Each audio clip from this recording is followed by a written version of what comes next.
Vikramshila IAS coaching institute, प्राचीन भारत का इतिहास, एंशिएंट हिस्ट्री, उसमें हमारा दक्षिण भारत का चोल साम्राज्य चल रहा था, काफी कुछ बता चुका हूँ। आज हमने करना चोलकालीन धार्मिक स्थिति। चोलकालीन धार्मिक स्थिति, अब क्या होता है जब मेंस आप दे रहे होते हैं, प्री में भी क्वेश्चन बनेंगे, यहाँ से मेंस में ऐसे क्वेश्चन पूछेगा वो बहुत कम मुद्दों में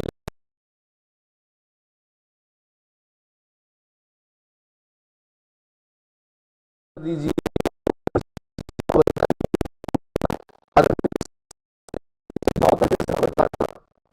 काल में सर्वाधिक शैव धर्म था, शैव मतलब भगवान शिव का धर्म है, उसको क्या बोलते हैं, शैव धर्म। ठीक है, तो चोल काल में सर्वाधिक लोकप्रिय धर्म क्या था, शैव धर्म था। चोल राजाओं की अतिशय शैव भक्ति और शैव नयनार संतों के प्रचार के फलस्वरूप यह धर्म अधिक लोकप्रिय हुआ। नयनार आलवार में बता रखा है, में वैष्णव संत थे उनको आलवार क्या कहते थे, आलवार। ठीक है, और जो शैव संत थे यानी भगवान शिव थे, आलवारों की संख्या 12 थी। नयनार संतों की संख्या जो थी वो 63 थी, 63।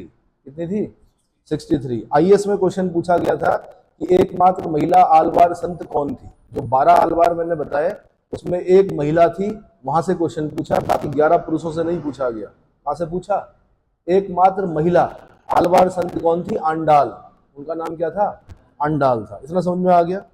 लेकिन मैंने कहा चोल काल में सर्वाधिक लोकप्रिय धर्म क्या था,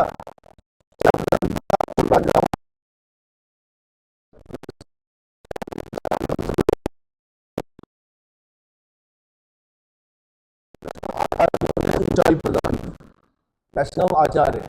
वैष्णव आचार्य परंपरा पढ़ेंगे आप। जब मैं बता रहा था कि दक्षिण भारत में जो भक्ति का जन्म हुआ दक्षिण भारत में, ठीक है, तो वहां पे आचार्य हुए, क्या हुए, जब आलवार चले गए, मतलब आलवारों के बाद जो आते हैं वो आचार्य परंपरा शुरू होती है। जैसे आपने नाम सुना होगा रामानुजाचार्य, सुना है। अब ये क्वेश्चन बना कि रामानुजाचार्य का जो वाद है वो कौन सा है, विशिष्टाद्वैतवाद। रामानुजाचार्य का क्या है, विशिष्टाद्वैतवाद। शंकराचार्य, आदिगुरु शंकराचार्य, आदिगुरु शंकराचार्य का वाद कौन सा है, बोलो, अद्वैतवाद। कौन सा, अब ये क्या होते हैं ये नहीं पूछ रहे आपसे, आपसे सिर्फ पूछ रहे हैं पेपर में, आपको मतलब जो सिलेक्शन हो रहा है वो इस चीज पे हो रहा है कि विशिष्टाद्वैतवाद किसका है, रामानुजाचार्य का, अद्वैतवाद किसका है, अंतर आदिगुरु शंकराचार्य का। अगर पूछेगा क्या, निम्बकाचार्य का, क्या पूछेगा, निम्बकाचार्य। निम्बकाचार्य मतलब निम्बक नाम है उनका, उनके पीछे आचार्य लगा दिया तो निम्बकाचार्य। क्या हो गया, निम्बक, इंग्लिश में भी ऐसे ही बोलते हैं, निम्बकाचार्य। क्या बोलते हैं, निम्बकाचार्य। निम्बकाचार्य का जो वाद है वो कौन सा, द्वैताद्वैतवाद। कौन सा है, द्वैताद्वैतवाद। ऐसे वल्लभाचार्य, वल्लभाचार्य का क्या है, वल्लभाचार्य का शुद्धाद्वैतवाद। कौन सा है, शुद्धाद्वैतवाद। तो कुल मिला के मैं बताना चाह रहा हूं कि यूपीएससी ने क्या किया, एक तरफ आचार्य दिए और एक तरफ उनके वाद पूछे। तो आचार्य और वाद को क्या करना था, आपने मैच करना था। तो जैसे मैंने बता दिया कि रामानुजाचार्य को मैच करना था किससे, विशिष्टाद्वैतवाद से। शंकराचार्य को मैच करना था आपने किससे, अद्वैतवाद से। तीसरा मैंने आपको बताया कौन, निम्बकाचार्य, निम्बकाचार्य को मैच करना था द्वैताद्वैतवाद से। उसके बाद मैंने बताया वल्लभाचार्य, वल्लभाचार्य को मैच करना था किससे, शुद्धाद्वैतवाद से। और पांचवा मैंने बताया माधवाचार्य, माधवाचार्य को मैच करना था किससे, द्वैतवाद से। तो मतलब इतने में ही आपको आपका जो प्री है वो क्लियर हो गया। वो अंदर की चीज नहीं पूछ रहा कि क्या मानते थे वो, किसको पूछते थे, ये नहीं पूछ रहे हैं वो सिर्फ उनका वाद पूछ रहे हैं। अब शंकराचार्य का जैसे हमने बोल दिया अद्वैतवाद, तो शंकराचार्य ने तो बहुत सारी चीजें बोली। शंकराचार्य के अगर अद्वैतवाद पे हम जाते हैं तो अद्वैतवाद को समझने के लिए कम से कम आपको 1 महीना 2 महीना लग जाएगा। उतना नहीं पूछ रहा यूपीएससी आपसे, सिर्फ आप वो जानना चाह रहा कि आप जर्नलिस्ट हो कि नहीं हो, यानी जानकार आप हो कि नहीं हो, इस पे नंबर देगा वो। इतना समझ में आ गया, ठीक है। तो मैंने कहा आपको कि आचार्य परंपरा जो थी, तो वैष्णव आचार्यों ने क्या किया, वैष्णव धर्म को ऊंचाई प्रदान की। चोल शासक शैव मतानुयायी होते हुए भी अन्य धर्मों के प्रति सहिष्णु बने रहे। सहिष्णु का मतलब होता है टॉलरेंट, यानी हम बोलते हैं जब हम अपने धर्म का तो सम्मान करते हैं, दूसरे धर्म का सम्मान नहीं करते हैं, दूसरे धर्म पे हम क्या करते हैं, विरोध करते हैं, तो उसको बोलते हैं इंटॉलरेंस। क्या बोलते हैं? हिंदी में बोलते हैं उसको असहिष्णु। क्या बोलते हैं? अगर कोई राजा है वो एक धर्म को मान रहा है और बाकी धर्म वालों की हत्या कर रहा है, क्या कर रहा है, तो हम बोलेंगे कि वो इंटॉलरेंट था। वो राजा क्या था? असहिष्णु था। जैसे मिहिरकुल, हूण शासक मिहिरकुल। भाई आपने बाहुबली देखी, जय महिष्मती, उसमें हूण देखे आपने? वो जंगली से हैं जो किस पर आक्रमण करते हैं? महिष्मती पर आक्रमण करते हैं, जंगली दिखा रखे हैं। तो उसमें वो जो हूण हूण राजा है वो कौन कौन है? या तो तोरमाण है या मिहिरकुल है ना। तो मिहिरकुल ने क्या किया, जो वो आया तो मध्य एशिया से, लेकिन जब भारत में आया तो उसने शैव धर्म को अपनाया और वो भगवान शिव का इतना बड़ा भक्त बन गया कि बताया जाता है कि उसने मंदिर बनाए, बहुत सारी चीजें कराई, लेकिन उसने बौद्धों की हत्या की। यानी कहीं पर बौद्धों का सम्मेलन चल रहा, उसने टेंट पे आग लगा दी।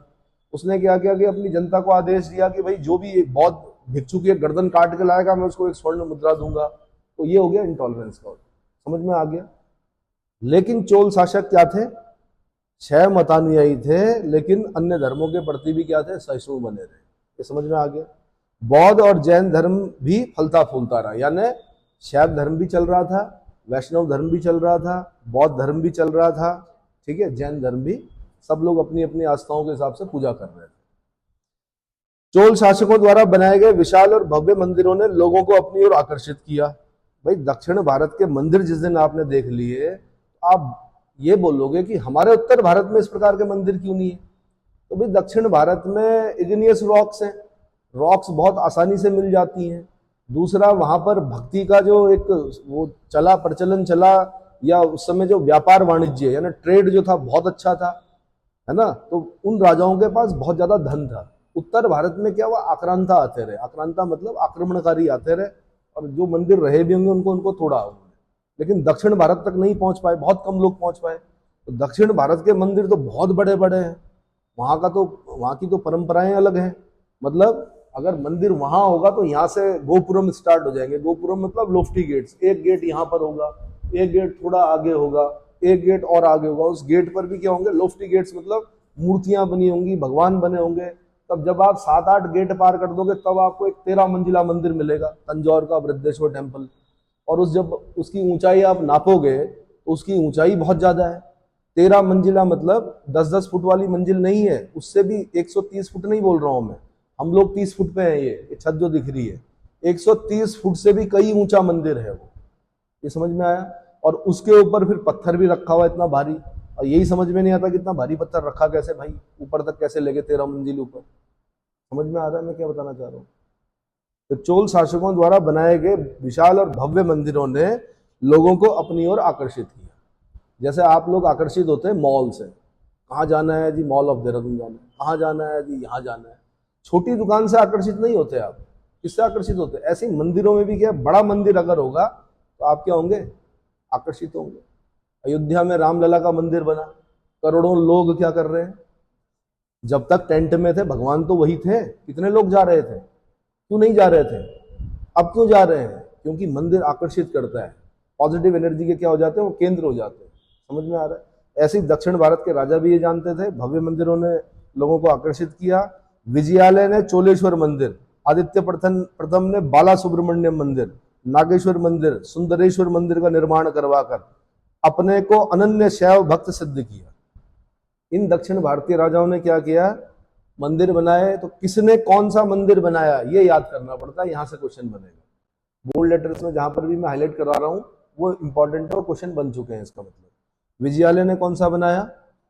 चोलेश्वर मंदिर, क्योंकि चोल में कई राजा हुए, उसमें से एक विजयालय हुआ, विजयालय चोल, जिसने क्या बनाया? चोलेश्वर मंदिर। एक राजा हुआ आदित्य प्रथम, उसने कौन सा मंदिर बनाया? बाला सुब्रमण्यम मंदिर। कौन सा? बाला सुब्रमण्यम मंदिर। साथ में नागेश्वर मंदिर और सुंदरेश्वर मंदिर। ठीक है। राजराज फर्स्ट ने शिवपाद शेखर की उपाधि धारण की।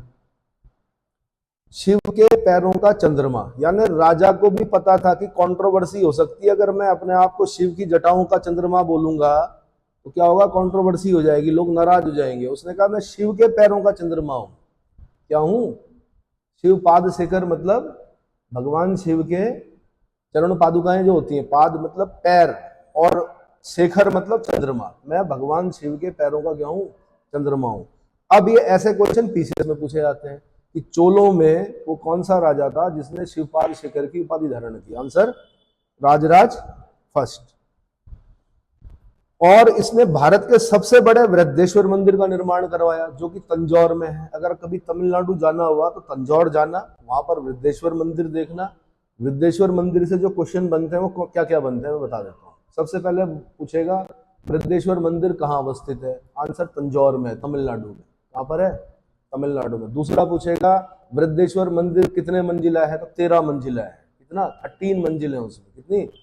और मैंने बता दिया कि 10 मंजिल की एक मंजिल नहीं है, 10 से ज्यादा की बड़ी मंजिल है।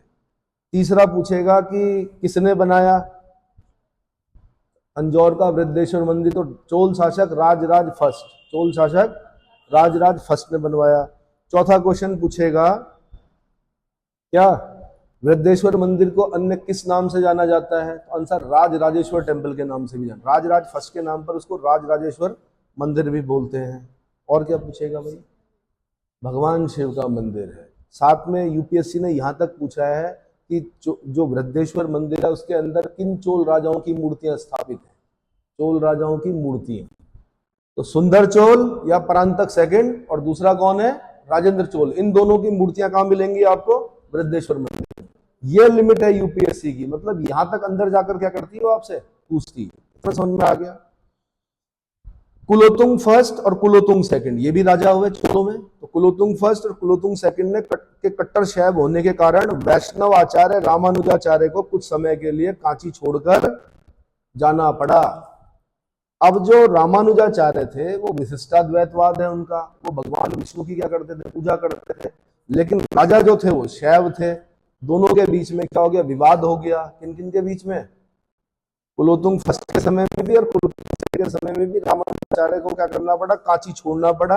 और कांची छोड़कर कहां चले गए? होयसाल शरण में चले गए। एक होयसाल डायनेस्टी शासन कर रही थी, वहां चले गए। बाद में विक्रम चोल के काल में रामानुजाचार्य चोल देश में पुनः वापस आ गए। चोल देश में पुनः वापस आ गए।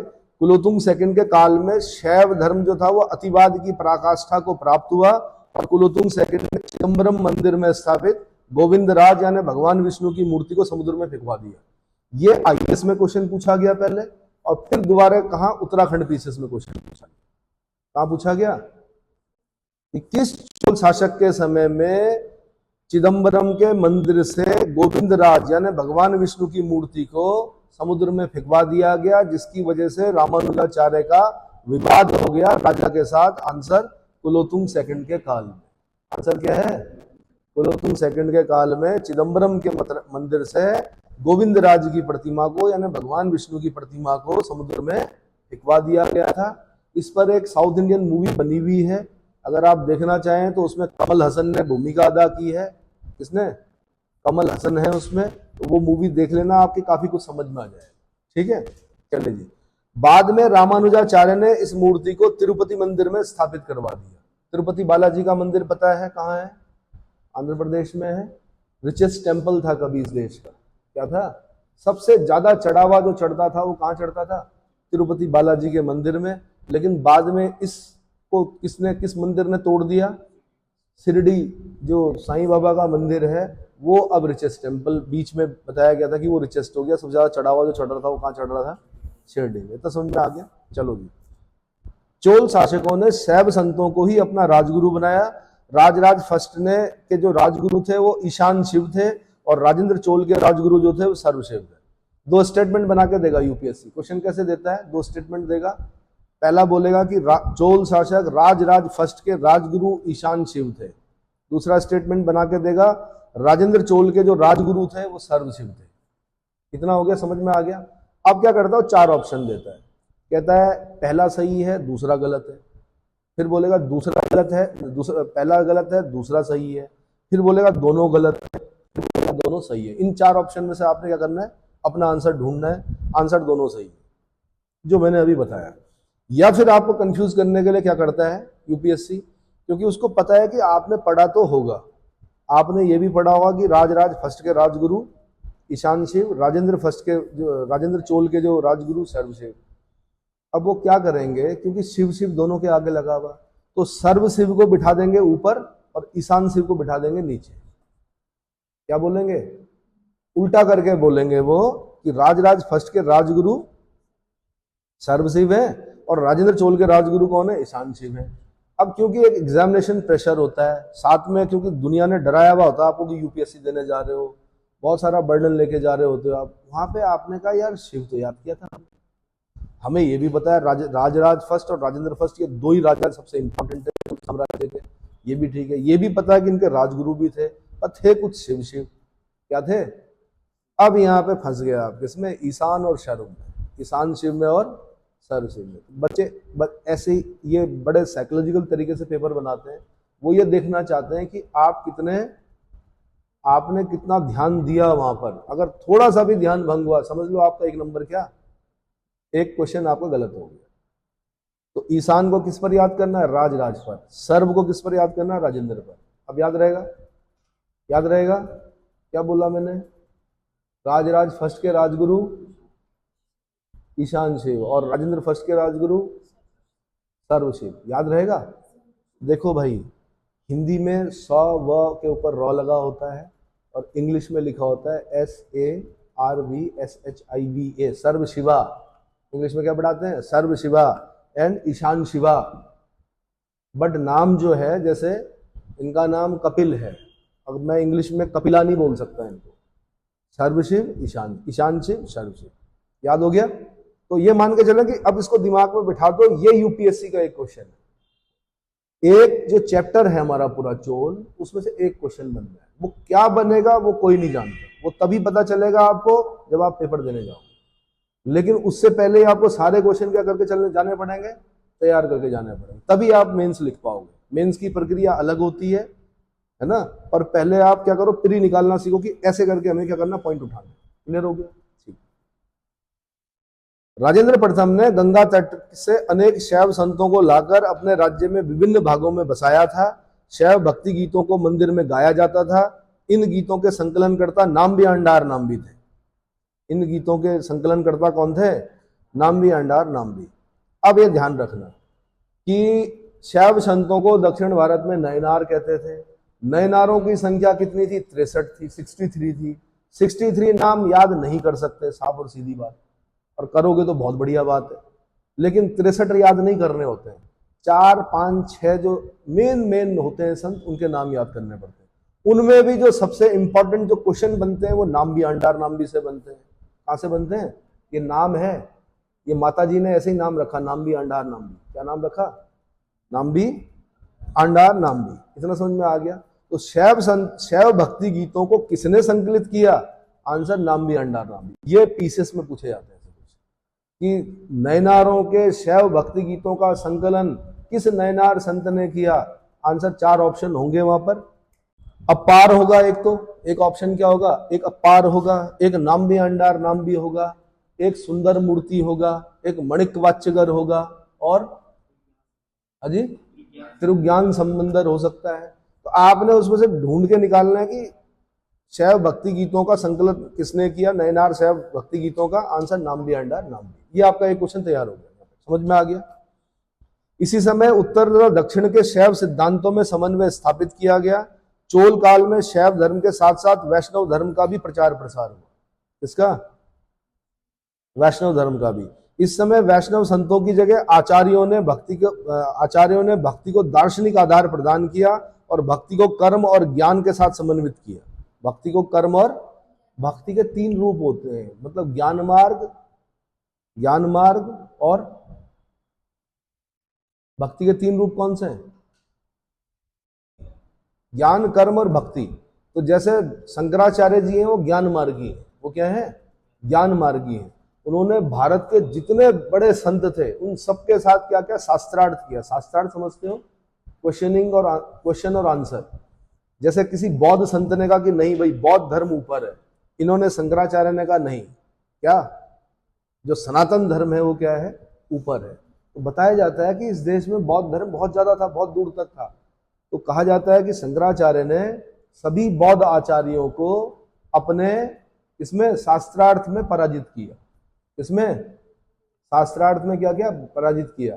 शंकराचार्य का एक और नाम है प्रछन्न बौद्ध। क्या नाम है? प्रछन्न बौद्ध भी कहा जाता है शंकराचार्य को। समझ में आ गया? तो जो सनातन धर्म ये आपको दिख रहा है ना वर्तमान में, ये आदि गुरु शंकराचार्य की ही देन है।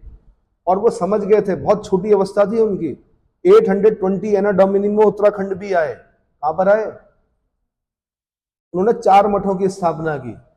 उत्तराखंड में ज्योतिर्मठ, जिसको आप जोशी मठ बोलते हो, बद्रीनाथ जी हैं। वो जो बद्रीनाथ जी हैं, वो जो मूर्ति स्थापित कर रखी है वो शंकराचार्य जी ने ही स्थापित कर रखी है। और ज्योतिर्मठ यानी जोशी मठ में उन्होंने तपस्या भी की। आज भी उनकी वो वहां पर क्या गुफा है जहां पर उन्होंने क्या की थी, तपस्या की। एक मठ उन्होंने स्थापित किया कहाँ? उड़ीसा में, उसको बोलते हैं पुरी। वहां पर जगन्नाथपुरी, उसका है गोवर्धन पीठ। उस मठ का नाम क्या है? गोवर्धन पीठ। फिर वो गए गुजरात में। गुजरात में उन्होंने क्या किया? द्वारका में कौन सा? शारदा पीठ। द्वारका का कौन सा? शारदा पीठ। फिर वो कर्नाटक में श्रृंगेरी मठ। तो जो 4 मठ स्थापित किए, एक हो गया ज्योतिर्मठ, एक हो गया पुरी का क्या गोवर्धन पीठ, एक हो गया आपका गुजरात में कहा द्वारिका में शारदा पीठ, और एक हो गया दक्षिण में कहा श्रृंगेरी, कर्नाटक में श्रृंगेरी मठ की स्थापना। ठीक है। और उन्होंने उस जमाने में एक परंपरा भी बनाई। कभी आप बद्रीनाथ जी जाओगे तो बद्रीनाथ जी में क्या होता है कि जो वहां के पुजारी हैं वो केरला के होते हैं। कहाँ के होते हैं? शंकराचार्य जी की जो परिवार परंपरा है, क्योंकि शंकराचार्य जो थे वो नंबूदरी ब्राह्मण परिवार में पैदा हुए थे। हाँ, केरल में कलाडी एक गांव था, वहां पर पैदा हुए थे, नंबूदरी ब्राह्मण परिवार में पैदा हुए थे। इसलिए आज भी जो रावल होते हैं वो नंबूदरी होते हैं। कहाँ से आते हैं? केरला से आते हैं। कहाँ से आते हैं? केरला से। उन्हें विवाह नहीं करना होता है और वो बद्रीनाथ जी के क्या होते हैं? पुजारी होते हैं। और उनको भी बद्रीनाथ का ही स्वरूप माना जाता है। दिन भर में जितनी बार भोग लगता है उतनी बार नहाना पड़ता है। क्या करना? स्नान करना होता है उतनी बार। और आप खुद सोचो कि केरला एक गर्म जगह, 8 डिग्री 4 मिनट से स्टार्ट हो जा रहा है लैटिट्यूडनल पोजीशन अगर मैं बताऊं तो केरला एक गर्म स्थान है। उनको कहाँ आना होता है? बद्रीनाथ जी। और बद्रीनाथ एल्टीट्यूड है, हाइट पर है, बहुत ज्यादा ठंडा है। तो गर्म देश के जो ब्राह्मण है वो कहाँ आते हैं पूजा करने के लिए? कहाँ पर? और उसमें भी ये है कि नियम ये है कि आपने विवाह भी नहीं करना है और आपने हर बार स्नान करना है जितनी बार भोग लगेगा भगवान को। तो भाई वो भी क्या है? तपस्या है। क्या है? इसीलिए उनको भी उतना ही सम्मान दिया जाता है। उनको, रावल जी को। समझ में आ गया? ठीक है। तो उन्होंने कुछ ऐसी परंपराएं की कि भाई यहाँ पर, अब जैसे पशुपतिनाथ जी हैं नेपाल में, अगर आप जाओगे तो वहां पर जो कुछ पुजारी हैं वो भारत के हैं। आके ये पता है। और शंकराचार्य जी की जो समाधि है, समाधि मतलब जहां पर उन्होंने शरीर त्यागा, वो केदारनाथ जी का जो मंदिर है उसके पीछे एक शिला है, जो जिसकी वजह से वो मंदिर बचा था।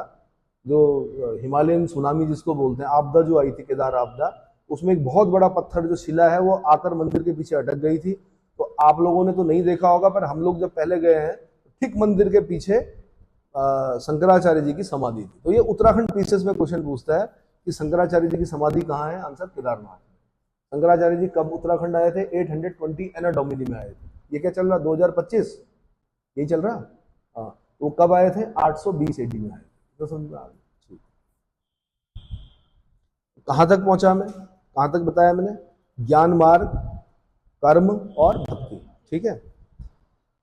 वैष्णव आचार्यों में प्रथम जो थे वो नाथ मुनि थे। वैष्णव आचार्यों में क्या थे? प्रथम नाथ मुनि थे, जो आलवार संत मधुर कवि के शिष्य थे। भाई मैंने कहा आपको सबसे पहले क्या हुए? आलवार संत हुए। आलवारों की संख्या 12 थी। 12 में से एकमात्र महिला आलवार संत कौन थी? आंडाल थी।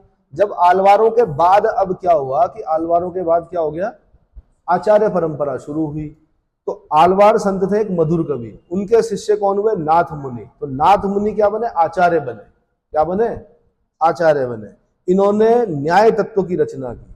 अब फिर छोटा सा क्वेश्चन बनता है, इतना छोटा ही बनता है पीसीएस में, न्याय तत्व की रचना किसने की? आंसर नाथ मुनि ने। तो इतना अगर आपको पता है, 4 ऑप्शन में अगर आपने नाथ मुनि ढूंढ लिया, सही जगह पर सर्किल लगा दिया, तो 1 नंबर मिलेगा। क्या मिलेगा? 1 या 2 नंबर जितने का भी होगा तो उतना मिलता है। ठीक है। माना जाता है कि नाथ मुनि श्री रंगम मंदिर की मूर्ति में समाहित हो गए थे। बताया जाता है कि नाथ मुनि की डेथ नहीं हुई थी। नाथ मुनि पूजा करने गए अंदर और उसके बाद बाहर ही नहीं आए। कहां से? श्रीरंगम जो मंदिर है वहां पर जो मूर्ति है उसके अंदर ही समाहित हो गए, ऐसा बोला जाता है। समझ में आया? क्योंकि जो द्वार था वहां से अंदर जाते हुए देखा लोगों ने, लेकिन उसके बाद वो कभी बाहर नहीं आए, तो गए कहाँ? इसका मतलब क्या हुआ? श्रीरंगम मंदिर की मूर्ति में आचार्य परंपरा में दूसरा नाम जो आता है वो आता है यमुनाचार्य, आलवंदार का आता है, जिन्होंने आगमों की महत्ता को प्रतिपादित किया और उन्हें वेदों के समकक्ष बताया। आगमों की महत्ता को प्रतिपादित किया और उन्हें वेदों के समकक्ष बताया। यमुनाचार्य ने आगम प्रमाण्य, गीतार्थ संग्रह आदि ग्रंथों की रचना की। आचार्यों ने संस्कृत भाषा का प्रयोग किया। किस भाषा का? संस्कृत भाषा का प्रयोग किया। अब एक चीज और समझ लीजिए, संस्कृत जो है वो आर्यों की भाषा थी। किसकी? विंध्याचल को पार करके आर्य संस्कृति को जो ले गए वो अगस्त्य ऋषि ले गए। कौन ले गए? ऋषि अगस्त्य। यानी दक्षिण भारत का आर्यकरण किसने किया? अगस्त्य ऋषि ने किया। क्योंकि दक्षिण भारत की अपनी परंपराएं थी। जैसे केरल में आप जाओगे तो मलयालम है, तमिलनाडु में जाओगे तो तमिल है, आंध्र प्रदेश में जाओगे तो तेलुगु है, कर्नाटक में जाओगे तो कन्नड़ है। इस प्रकार की भाषाएं शायद पहले भी रही होंगी, लेकिन अगस्त्य ऋषि क्या के? अगस्त्य ऋषि ने दक्षिण भारत का आर्यकरण किया और आर्य संस्कृति को लेकर कहाँ गए? दक्षिण भारत गए।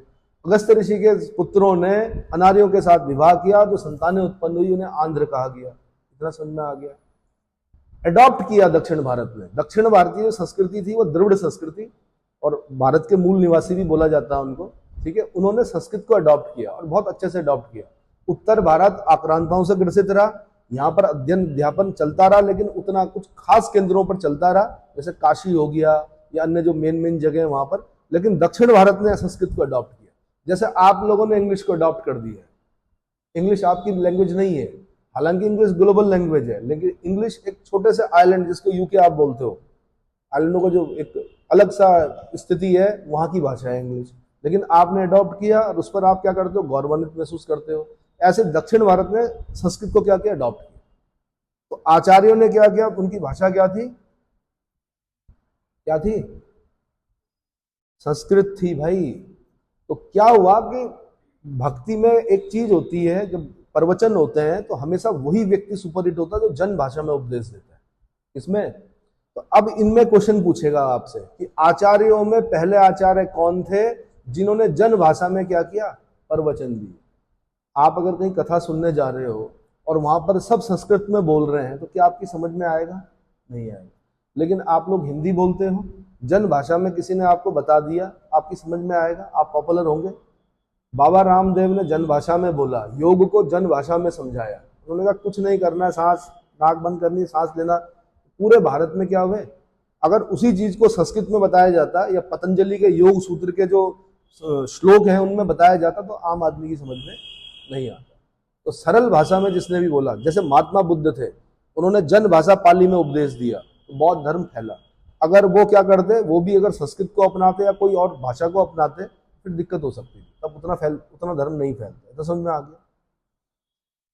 यमुनाचार्य के पश्चात रामानुजाचार्य हुए। रामानुज ने पहले यादव प्रकाश से वेदांत की दीक्षा ली, कालांतर में यमुनाचार्य के शिष्य बने और विशिष्टाद्वैतवाद मत का प्रतिपादन किया। तो रामानुजाचार्य का विशिष्टाद्वैतवाद, इतना समझ में आ गया?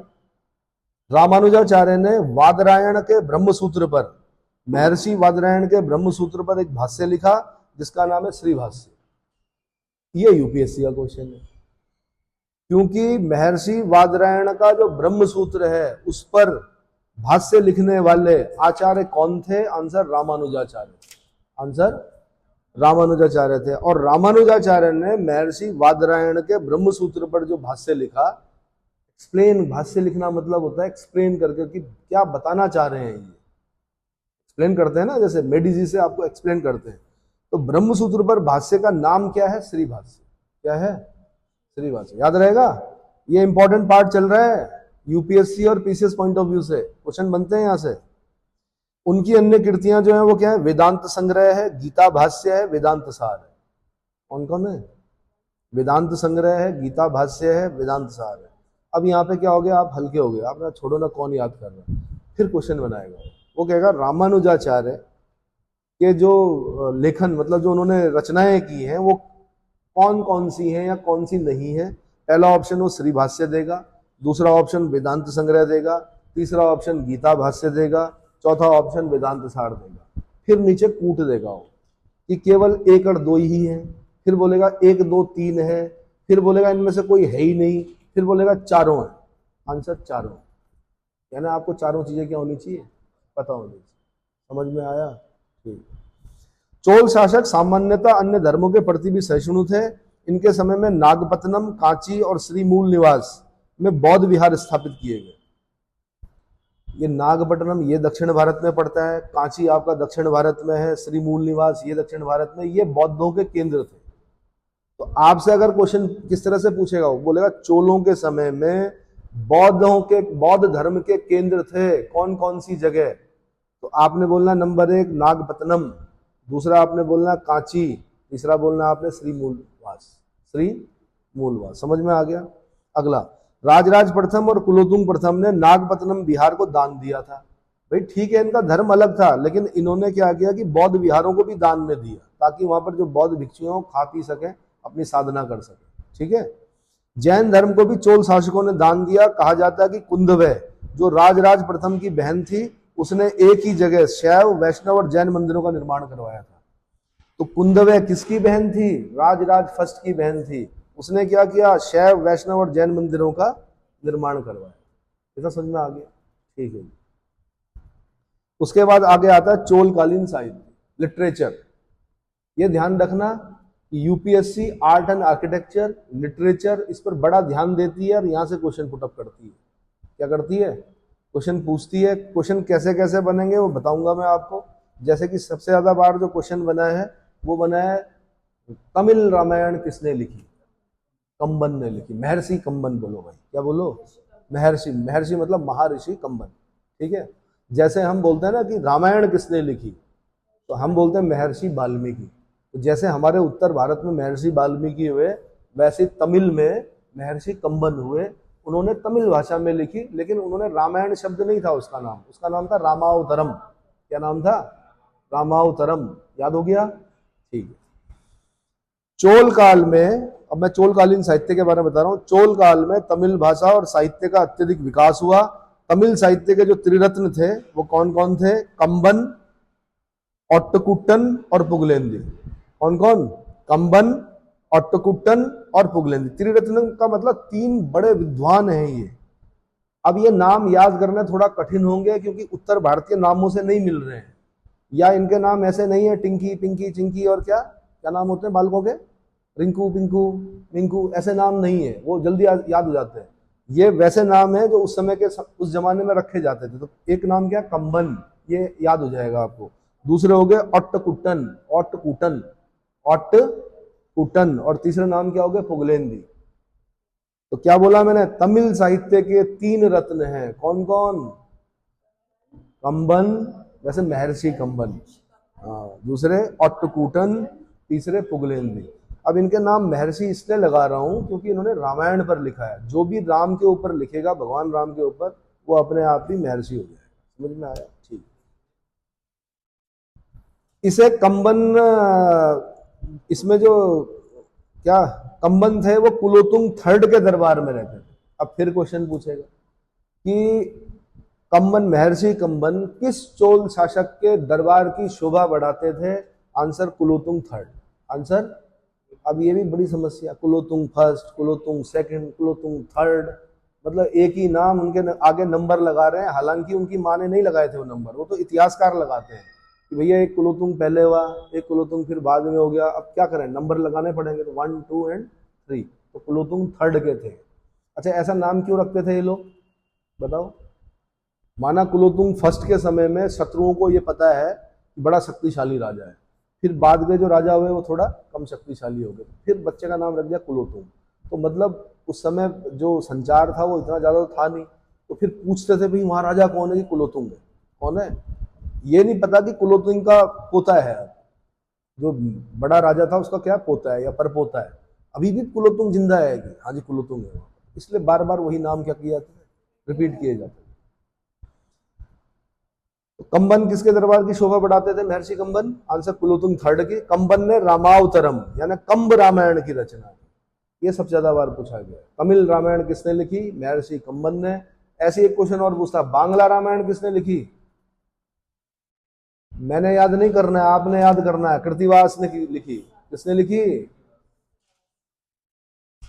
मेन रामायण महर्षि वाल्मीकि ने लिखी, तमिल रामायण महर्षि कंबन ने लिखी, लेकिन बांग्ला रामायण यानी बांग्ला भाषा में जो रामायण लिखी वो किसने लिखी? कृत्तिवास ने लिखी। इतना समझ में आ गया? रामावतरम यह तमिल साहित्य का महाकाव्य है। इसका कथानक जो है वाल्मीकि रामायण की कथा से मिलता है। सिद्धांत रत्नाकर के लेखक ईश्वर शिव। सिद्धांत रत्नाकर के लेखक कौन है? ईश्वर शिव कुलोत्तुंग के आध्यात्मिक गुरु थे। इसी प्रकार कुलोत्तुंग प्रथम का राजकवि जैन गोंदार था। जैन, ये उत्तराखंड पीसीएस का क्वेश्चन है भाई। उत्तराखंड पीसीएस में पूछा कि कलिंग तुपर्णी किसकी रचना है? कलिंग तुपर्णी किसने लिखी? आंसर जैन गोंदार ने लिखी। किसने लिखी? जैन गोंदार ने लिखी। और इसमें क्या लिख रखा कलिंग तुपर्णी में? इसमें यह लिखा हुआ कि कुलोत्तुंग ने कलिंग युद्ध का, जो कलिंग युद्ध में भाग लिया, उसका वर्णन है इसमें। तो फिर पूछेगा जैन गोंदार किसका राजकवि था? आंसर कुलोत्तुंग प्रथम का था। किसका? कुलोत्तुंग प्रथम का था। जैन गोंदार की रचना क्या है? कलिंग तुपर्णी। कलिंग तुपर्णी की विषय वस्तु, सब्जेक्ट क्या है? आंसर कुलोत्तुंग द्वारा कलिंग पर जो आक्रमण किया गया। कलिंग मतलब उड़ीसा। कलिंग मतलब ओडिशा। कुलोत्तुंग द्वितीय के काल में सेक्युलार ने पेरिय पुराणम की रचना की। ये भी फिर यूपीएससी और पब्लिक सर्विस कमीशन के जो पेपर होते हैं वहां पर क्वेश्चन पूछता है, उल्टा पूछेगा पेरिय पुराणम की रचना किसने की? आंसर सेक्युलार ने की। किसने की? सेक्युलार ने की। यह तमिल साहित्य का महत्वपूर्ण शैव ग्रंथ है। तमिल साहित्य में आगम नामक पद्य भगवान शिव की महिमा में रचे गए। बुद्ध मित्रकृत वीर सोलियम में चोल नरेश वीर राजेंद्र के महान तमिल विद्वान बताया गया है। अब फिर दोबारा वीर सोलियम किसने लिखी? आंसर बुद्ध मित्र ने लिखी। अब क्या है, मैंने कहा आपको कि एक साथ बना के देगा वो क्वेश्चन। क्या करेगा? मैच करने के लिए देगा। एक तरफ लिखेगा महर्षि कंबन, फिर लिखेगा किसको? ईश्वर शिव, फिर लिखेगा किसको? जैन गोंदार, फिर लिखेगा किसको? सेक्युलार। फिर किसको लिखेगा? सेक्युलार।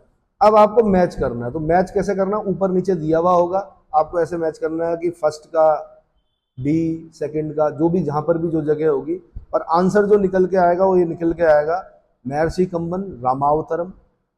महर्षि कंबन रामावतरम। ईश्वर शिव सिद्धांत रत्नाकर। ईश्वर शिव सिद्धांत रत्नाकर। तीसरा जो करना है आपने क्या? जैन गोंदार कलिंग तुपर्णी। जैन गोंदार की रचना क्या है? कलिंग तुपर्णी। और ऐसे ही सेक्युलार की जो रचना है वो है पेरिय पुराण। अगर आपने मैच कर दिया और सही जगह पे आपने सर्किल कर दिया, इसका मतलब एक क्वेश्चन आपका क्या हो गया? सही हो गया। ठीक है। अच्छा, ऐसे ही बुद्ध मित्र की वीर सोलियम, अगर माना 5 दे देता है, वैसे 5 देता नहीं, 4 ही देता है, पर जब किस्मत खराब होती है तो 5 भी दे देता है। क्या पता आपके आते आते वो 5-5 देने लग जाए। तो माना अगर बुद्ध मित्र भी दे दिया तो उसकी भी रचना याद रखनी है आपने, क्या? वीर सोलियम। तो इसमें वीर सोलियम में चोल नरेश वीर राजेंद्र के को महान तमिल विद्वान बताया गया। चोल काल तमिल साहित्य प्रबंध काव्य के लिए भी प्रसिद्ध है। इस काल के अन्य प्रमुख तमिल ग्रंथ जो है वो पुगलेंदीकृत नलवेम्ब। अब फिर दोबारा भाई, आपको नहीं पता चल रही है इसकी importance. For the last 25 years मेरी नजर है किन पर? पेपरों पर। मैं पिछले 25 साल के पेपरों को ध्यान में रखते हुए बोल रहा हूं। नलवेम्ब किसकी रचना है? आंसर पुगलेंदी की। ये क्वेश्चन मैंने देखा है। ऐसे ही तोलामोली की जो है शूलामणि। तोलामोली की जो कृति है वो कौन सी है? सोलामणि। इसी समय छंद शास्त्र और अमृत सागर ने रुंगलम और यापंगल ककर्रिज्ञ, अब भाई ये कठिन शब्द है, ककर्रिज्ञ की रचना। तो यहां तक तो नहीं मैंने देखे क्वेश्चन, पर फिर भी आपको ध्यान रखने पड़ेंगे। इतना समझ में आ गया? इसके बाद मैं बता रहा हूं चोलों की विदेश नीति।